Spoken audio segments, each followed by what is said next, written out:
Traces of Islamic Civilization by Ali A. Allawi, Chapter 11 The Last Crisis. The Decay of Islamic Spirituality. The erosion of ethical consciousness in Muslims is due to the weakening of systems which nurtured and protected this consciousness. Apart from the bedrock of the Muslim family, which always acted as the upholder and transmitter of ethical traditions, the social organizations of Muslims at work and worship were also instrumental in providing the scaffolding for their ethical universe. These organizations were not entirely Sufi in form, but most had incorporated the significance of perfecting moral characteristics, though in a vague and unsystematic manner. The remnants of the natural courtesy, generosity, and concerns for others that are still evident in certain urban classes in the Muslim world are a faint echo of that widespread condition well into recent times. The disorientation resulting from an opposition between the requirements for success or just survival in the modern world and the need to maintain the inner moral balance demanded by the religion of Islam has not been successfully mediated. The outer rules of the Sharia, whether modernized or not, or the acceptance of modern norms and values by a rationalizing Islam, do not provide the moral compass which can keep Muslims on an even keel.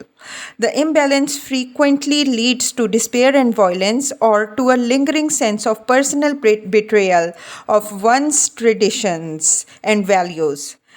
Nihilism, reactionary thinking, and rigid conservatism are born out of this anxious state of being. The conservatives, modernists, and rationalists in Islam have always looked askance at the spiritual quest of the individual Muslims. When seen through the prism of the rationalists, mysticism is a false system of thought based on superstition, hallucinations, mythologizing, and unsubstantiated states and experiences which border on the insane. Modernists see in the aspects of folk Islam the worst kind of primitiveness, mass indoctrination, and reasons for a severe embarrassment to their claims of Islam's compatibility with the modern world. Political Islamists follow in the queue of their virulent anti-Sufi predecessors and see in the traditional orders vestiges of antique systems which often follow hereditary leaders and stand in the way of their own totalizing ideologies. Conservatives are fearful of the claim to an inner authority which supersedes the Sharia and may lead to lax religious practices and dissoluteness. The role of the guiding sheikh in the life of the Sufi orders also creates a parallel religious authority structure to the traditional ulama classes. There was no doubt that the Sufi orders, with the exception few, atrophied and sank far below their ideal, and there was an element of truth in all these critiques. Together, they have seriously undermined the legitimacy and pertinence of the traditional Sufi orders, though not of Sufism as a reflector of the inner dimensions of Islam. Although the traditional Sufi orders may be well past their prime as a vehicle for spiritualizing the masses, the deeper yearning which they had earlier addressed still remains. In fact, it may well have increased as ex-Islamists join lapsed Muslims fleeing to avoid the ravages of modern hyper-competitive life and look for a home in the spiritual universe. The loss of an outer spiritual reality has not yet fully erased its inner consciousness. However, the present age cannot easily admit to the validity of this type of knowledge and requires a confirmation that goes beyond the assertion of its traditional tenets. This applies to human beings generally and to the modern Muslims in particular. The collapse of totalitarian systems has been equated with the victory of reason over irrationalism, what the social philosopher Karl Popper called the most important intellectual and perhaps even moral issue of our time. Whether reason takes precedence over emotions and passions as the mainsprings of human action. The type of knowledge embodied in intuition, inspiration, and guidance is firmly of the non-rational kind, one that cannot be subject to the empirical tests of scientific inquiry, to the rationalizing logic of the intellect. In consequence, it has been relegated to the outer circles of mystical pseudo-knowledge and denied legitimacy as a tool for understanding the world and humans' place in it. The prejudice runs deep and crosses cultures and civilizations. Knowledge of the unseen in Islam is not a revolt against reason in the same manner, for example, like racist or nationalist philosophies. It never claims to have the total truth, but only one aspect of it, whose mastery is necessary in order to complete the human potential to understand the divine. The mysticism which the rationalists scoff at aims to establish the validity of this form of knowledge. It is placed in the same category as, for example, Platonic idealism and is dismissed as an escapist fantasy with no bearing on humanity's condition or travails. Islamic spirituality is not an exclusivist matter, in spite of the claims of some savants and mystics that it is indeed a superior form of knowledge. No true master of the path would make such a claim. It is a knowledge for which certain people have a profound taste, but their commitment to it does not necessarily lead to their denial of other forms of knowledge. The Western bias against irrational thinking, into which mystical knowledge is lumped, is based on the latter's emotive and passionate content. Once again, Islamic inner spirituality has little to do with emotion and passion, but a lot to do with the systematic striving for an understanding of the attributes of God and the imperative of moral conduct that such seeking generates. The outer forms of the ecstatic states of the Sufis may reflect an inner drunkenness, a spiritual intoxication, but this is not the path towards knowledge of God. It may lead to the experience of unseen, but this is a uniquely individual act, little or no social consequence. True spiritual knowledge presupposes that individual self-realization is only a transit station to social action.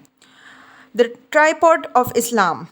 The three fields of knowledge in Islam, the knowledge of the inner way, the knowledge of the outer realities, and the knowledge that connects the two, meld into each other but maintain their distinctness. None can claim an exclusivity or priority over the other, and none by itself is capable of rendering or understanding the truth. The subtlety of this relationship is embedded in Islam and, according to Islam, in all the great religious traditions of mankind. All three balls have to be kept up in the air all the time.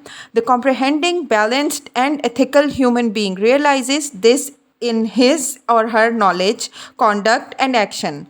The system of argumentation which is critical of rational thinking may be valid for or within one aspect of the tripod of knowledge, but it dissolves the connecting thread between the three fields if it is given absolute precedence. This phenomenon is akin to the process of observation in quantum mechanical systems. The very act of observation or measurement changes the initial conditions of the system and renders the results incomplete or indeterminate. Isolating one of the tripods for critical investigation may yield results for that particular field of knowledge, but not for the whole unless knowledge of the whole infuses the process. Keeping one's eye on the ball while being aware of the relative position of all three balls to each other keeps the system afloat. The unifying tendencies of Islam are not the same as the grand totalizing schemes of philosophers or political theorists.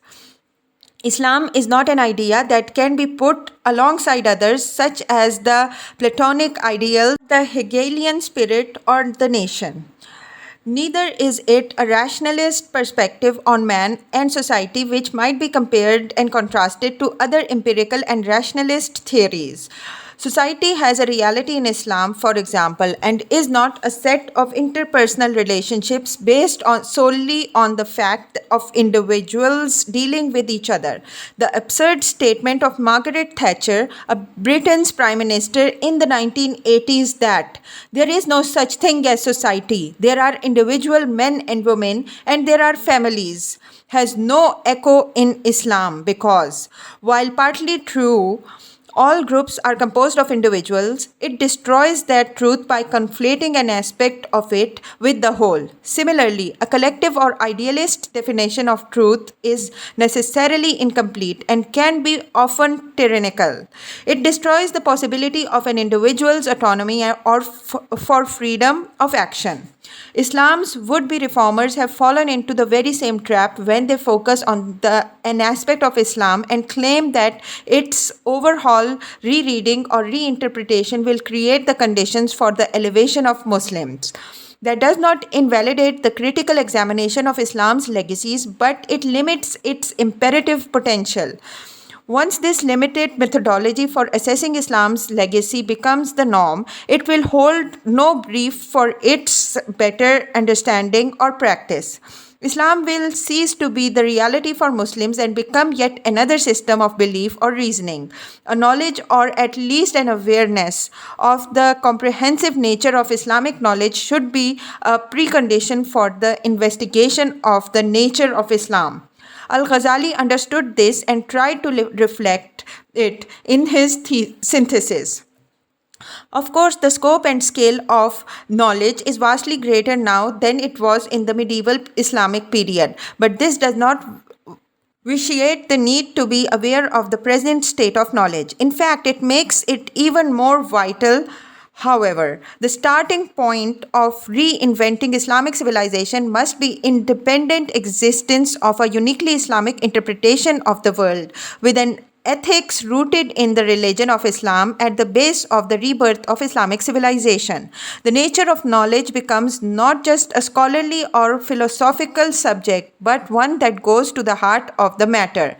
A literalist's faith almost automatically denies the validity of knowledge which emanates from traditions that do not acknowledge the same foundations. Islamic culture then becomes almost parasitic, unable to contribute to the betterment of humankind, yet a consumer of the products and services of others, while it smugly asserts its superiority. This is not far from the vision and reality of the Salafist literalists and their jihadi fringe.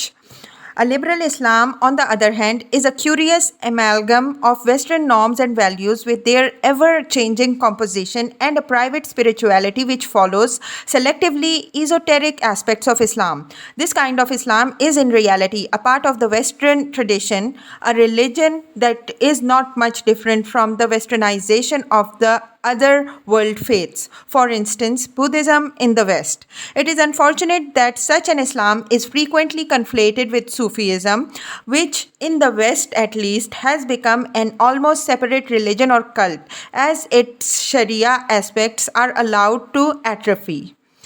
The recovery of the Transcendent. Traditional Islam spoke of the three dimensions of the religion: Islam, Iman, and Ihsan, that is, good works, faith, and the perfection of qualities. They are based on the hadith of the Prophet's encounter with Gabriel, from which also emerged the classic formulation of the 5 pillars of Islam: prayer, fasting, zakat, hajj, and enjoining the good and prohibiting evil. Essentially, these pillars gave Muslims' world an outer institutional and legal framework, a doctrinal and theological basis for religious belief, and finally, an inner spiritual journey where the virtues were cultivated and direct experience of the transcendent was sought. The inner dimensions of Islam are in reality little different from those of other great religious traditions, especially the Abrahamic faiths. The worldview and practices of a Christian monastic would not differ in substance from those of his or her Muslim counterpart. But in Islam, these elements of religion must be aspects of a single whole, not compartmentalized and separated as secular modernity would demand. The effects of the tumultuous changes which have engulfed the Muslim world in the recent times may have sundered in the interconnectedness of these aspects of Islam, but they have certainly muddled and weakened them. Most Muslims would fiercely affirm their faith, and open assertion of atheism or even agnosticism in the Muslim world is still extremely rare. At the same time, the majority of Muslims, at least those who have been exposed to a secular education and modern lifestyle, do not make an easy connection between the sacred and the world around them. The Islamists are no better in this regard than the modernists. Both are embarrassed by or overlook the significance of the unseen in Muslim consciousness and in the construction of Islam's worldview. In fact, the entire Quranic revelation is addressed to those who believe in the unseen. If one does not believe in the unseen, it is difficult to see how one can claim to reconstruct an Islamic civilization. Most people automatically equate the sense of transcendent with the type of overtly religious societies which have been rejected in the West. This experience, whether in Europe or America, has not been a generally happy one.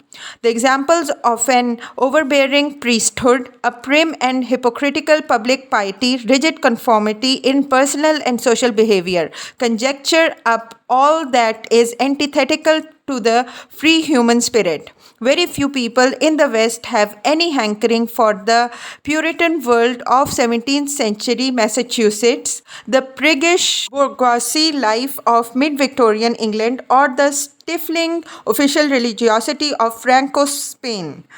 But the experience of the transcendent in Islamic society, at least up to the modern period, is in no way comparable to that of the West since the Renaissance.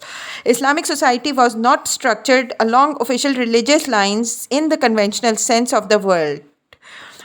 The closest approximations to such a society in the Western experience were probably the traditional societies of medieval Europe, where the sacred was fused into the ordinary lives of people.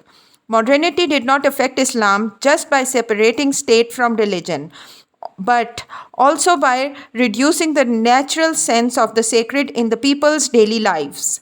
The secular elites in the Muslim world behave no differently from their Western counterparts in their ambivalence or hostility to the increasing role of the religion in society. Even the terms of disdain and opprobrium used to describe such a possibility draw from the Western experience. Fundamentalism, a return to the Dark Ages, and such other terms and phrases are liberally used to describe the increased religiosity of Muslim society, even when they have no reference in the Islamic tradition. Nevertheless, these categories have stuck and basically define the debate as Muslims have become increasingly distant from experiencing the transcendent in their world. The recovery of the sacred, which is integral to any hope for the recovery of Islamic civilization, revolves around the notion of ihsan, the third essential dimension of Islam. In the sensibility of the times, this might veer towards tedious and sanctimonious moralizing, but ihsan has nothing to do with controlling or molding outer forms of behavior.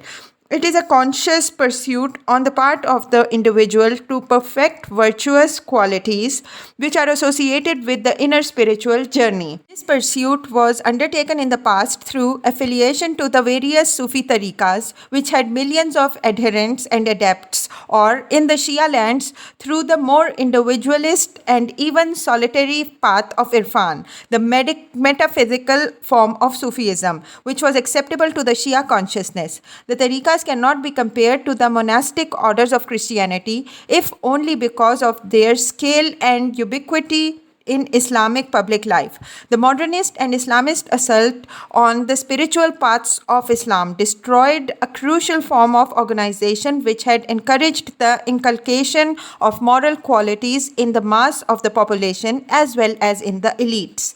It was not replaced with anything better than just an alternative of either a dry rationalist or scholastic Islam, or the doubts and moral ambiguities which are a feature of secular life. The ihsan aspect of Islam was degraded over time, and with it, nearly all the features of Islamic life that were marked by charitable works, communal solidarity, and social concern. The social action wings of Islamist parties subordinate their work to the overall political imperative of their parties, which ultimately revolve around power and the establishment of some form of an Islamic state. However, there are two notable examples of socially oriented Islamic movements which have overtly eschewed politics but have nevertheless been very successful over the past decades in developing a mass following. Both aim to rebuild the basis of Islamic moral action, but from entirely different, if not antithetical, perspectives.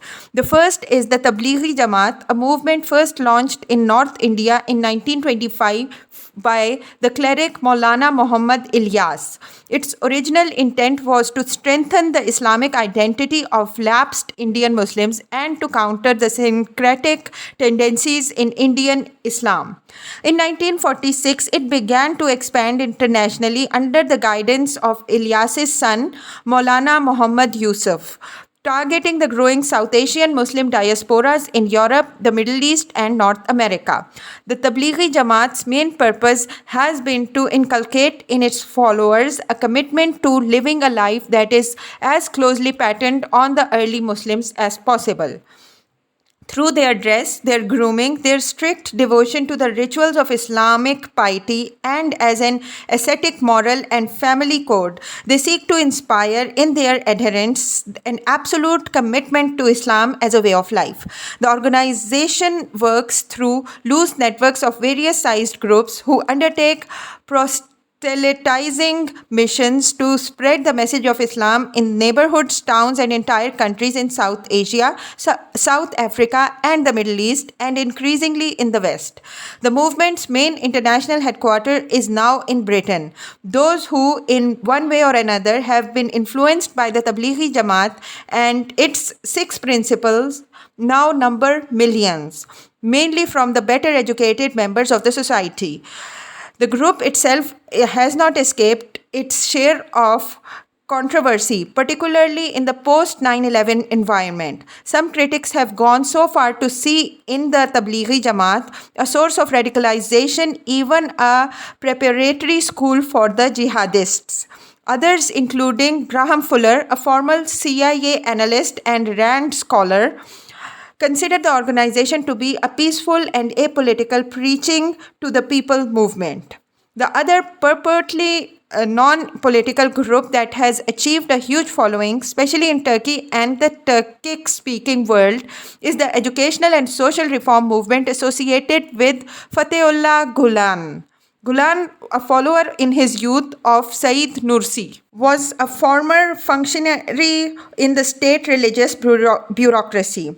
He left it to develop his philosophy of Islamic activism based on the 3 mobilizing concepts of hizmat, service to the country and society, ikhlas, sincerity in action, and himmat, sensitivity and concern in thought and action. In many ways, this movement stands in diametric contrast to the Tablighi Jamaat in its indifference to traditionalism and open missionary work for Islam. The Gulen movement, which has started as a youth-oriented moral regeneration and religious activist movement in the 1960s, began to focus on establishing a stronghold in the educational system of Turkey. This was opened up to the private sector in the early 1980s. Gulen's emphasis has been on tolerance and the openness of Islam to modernity, liberal capitalism, and technological progress. His message has resonated with the religiously minded middle classes that are seeking an alternative to both the Islam of traditional scholars and the aggressive secularism of the state and the country's commercial and cultural elite. Backed by the considerable resources of pious, newly wealthy entrepreneurs and businessmen from Turkey's interior, the Gulen movement has influenced Turkey's media and secondary education. The movement has also been instrumental in organizing powerful business and commercial networks that often stand in opposition to Turkey's Western-oriented business groups. Organizations such as the Tablighi Jamaat and Gulen movement can provide a moral re-anchoring of Muslims and act as bridges to or ramparts against the modern world. But no modern mass movement in Islam has been able to fill the void left by the decay of classic Sufi and Futuwa orders that seamlessly integrated the sacred with the profane in the quotidian experience of a huge number of people. While a patchy revitalization of some Sufi orders appears to be taking place, they still have a contend with the weighty historical legacy that limits their adaptability and appeal. The Futuwa orders, however, have virtually disappeared as a factor in the lives of working Muslims. Their replacement by a modern equivalent would probably be an essential prerequisite for the weaving of Islamic norms back into the meaning and purpose of work. A reaction of sorts has settled in over the past 2 decades, but the landscape of most Muslim countries is dominated by a shocking disregard for the public good and by chaotic individualism. What do Muslims want? In a 2005 poll conducted by Pew Research Center on Islamic extremism, large majorities of Muslims in countries as diverse as Pakistan 79%, Morocco 70%, and Jordan 63% viewed themselves as Muslim rather than citizens of their nation states. Even in countries such as Turkey and its long secular history as a nation state, 43% viewed themselves as Muslims in the first place, although 29% saw themselves as citizens of the nation state. Large majorities also welcomed the increasing role of Islam in their societies as well as in politics. Various surveys have also confirmed that the angst Muslims feel is related more to the loss of authenticity in their lives, a sense that immorality is increasing, and a concern about Western influence in their societies rather than to a desire simply to turn to Islam because of political oppression or autocratic rule. The majority of Muslims continue to resist wholesale capitulation to the standards and values of modern Western societies, but without knowing precisely what their resistance actually implies. The conflicts emerging from the inner ambiguity directed towards the norms of the modern world and an outer life which is inescapably dominated by these norms have not been either easily or successfully resolved. Nearly everything conspires to make the process of adjustment and adaptation difficult and strewn with problems. The certainty of Islam becomes the only lasting element that is seen to be reliable and consistent. It is still embedded in the collective unconscious of all Muslims.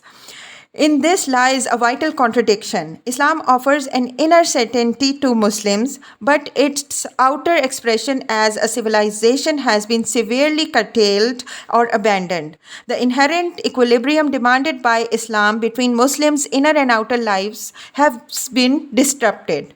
So the entire argument as to whether Islam is in conflict with modernity or vice versa is false. The issue is whether Muslims want to create and dwell in a civilizational space which grows out of their own beliefs without disrupting the world of others. This alternative world may be entirely different from which exists in terms of its structures, demands, values, and expectations, or it may be similar to it in parts. Muslims can continue to rail against the excesses of modern condition, but their objections are useless if their daily lives and aspirations are only a minor variant of the global standard. Given enough time, the ways of the modern world will indeed prevail, notwithstanding the 2 centuries of re-argued actions on the part of Muslims. The revolt of Islam is doomed to fail if it does not find an outer expression of the faith at all the levels of civilization. The axiomatic rule is that the gross will prevail over the subtle. The quest for continuous material improvement, a rising standard of living, and an almost fetishistic belief in the power of science and technology is now a nearly universal condition. It underlines the actions of individuals, societies, and states. The effects of these factors on religious belief were understood a long time ago. John Wesley, the great 18th century Christian reformer, wrote of the continual decay of pure religion. Wherever riches have increased, the essence of religion has decreased in the same proportion. For religion must necessarily produce both industry and frugality, and these cannot but produce riches. But as riches increase, so will pride, anger, and love of the world in all its branches. The cardinal virtues cease to be social virtues in practice and are reduced to a personal ethics. The response in the West has been to accept the process of secularization as an inevitable consequence of the general increase in wealth and power. The same recipe is now being offered to Islam. Reformers, both in the Muslim world and outside, are in effect calling for a Christianization of Islam, a final break between the sacred and the profane in the world of Islam. The reformers are at least honest in that they forthrightly call for the wholesale adoption of the institutions and processes of modern technological societies. Nevertheless, their vision of Islamic civilization is an empty one, a vague spirituality wafting over a society with a deceptive cultural distinctiveness, one which has effectively merged with the dominant order. Radical Islamists and even the rank and file of rationalist Muslims suffer from a different conceit, namely that by picking and choosing from the menu of change, a happy compromise between Islam and what is acceptable from modernity can be fashioned. Change will be run through the filter of Sharia, and what is acceptable will be embraced, while what is not will be rejected. This approach, which has been entertained for over a century, has neither produced satisfactory material progress nor strengthened the foundation of Islamic civilization in any way. The fundamental conundrum for all such rationalists and radicals is that the change they are facing is a product of a different and ascendant civilizational order. It can only be internalized successfully if it is refashioned and then transcended in a uniquely Islamic framework. The absorption of the legacies of the Byzantines and Persians and their transformation in their encounter with Islam could not have taken place within the world of the Abbasids, were Islam in a subordinate or inferior position to these civilizations. If Muslims want the very things that modern technological civilization promises and in some cases has delivered, they have to acknowledge the roots of this civilization in order to become an active and creative part of it. Otherwise, they will simply be a parasitic attachment to it. It is difficult to see how Islam can contribute to this civilization while rejecting or questioning its premises.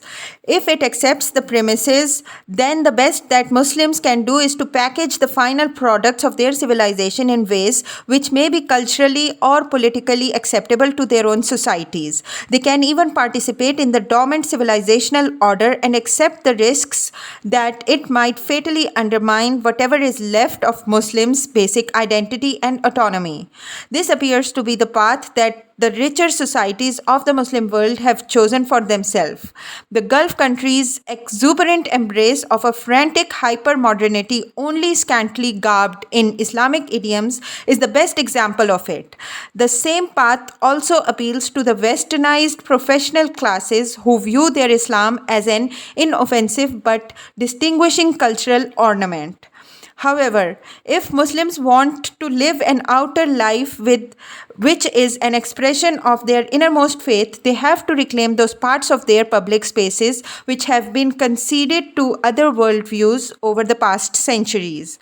A new Islamic civilization can only be carved out from a harsh reality of years of inactivity, lassitude, and indifference. And if it is to be achieved, this will be only after overcoming conditions of great imbalance and adversity. The creative impulses of civilization are now all in the domain of another world order. The challenges are not surmountable, but they will test to limit Muslims' commitment to Islam as a complete way of life.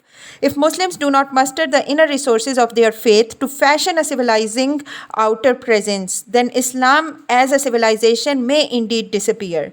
The future may be marked with scattered rebellions of disaffected Muslims, but these will weaken in their intensity and scope. In time, the adjustment, compromises, and expediencies which have marked each Muslim generation's encounter with the world dominated first by the West and now increasingly by impersonal technological and market forces will chip away at the possibility of regenerating an Islamic civilization. Islam will simply be another motif in a consumer driven, self obsessed, short attention span global culture, another player in the marketplace for ideas and religions. The retreat of Islam into the private, individual sphere will be complete. The much heralded Islamic awakening of recent times will not be a prelude to the rebirth of an Islamic civilization. It will be another episode in its decline. The revolt of Islam becomes instead the final act of the end of a civilization. The end.